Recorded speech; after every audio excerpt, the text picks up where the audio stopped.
أهلا أهلا. يلا نغني المروة وفي آخر الفيديو نقول صفات ومعنى اسم مروة. مروة يا ميرو يمو دم خفيف، بنحبك يا مروة عشان انتي ظريفة. مروة يا مروة يمو دم خفيف، بنحبك يا مروة عشان انتي جميلة.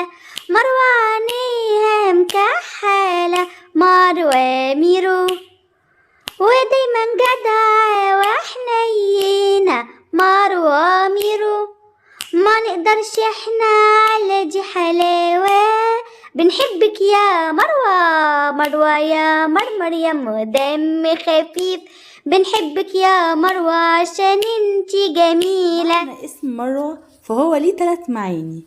أول معنى فيهم معناه الحجارة البيضاء البارقة اللي هي بيطلع منها النور، وكمان ليها معنى تاني هو نوع من النباتات العطرية اللي ريحته حلوة، وكمان ليه معنى تالت اللي هو جبل المروة اللي في مكة. بالنسبة لصفات اسم مروة فهي شخصية قوية وكمان حساسة جدا، وهي شخصية رومانسية وذكية.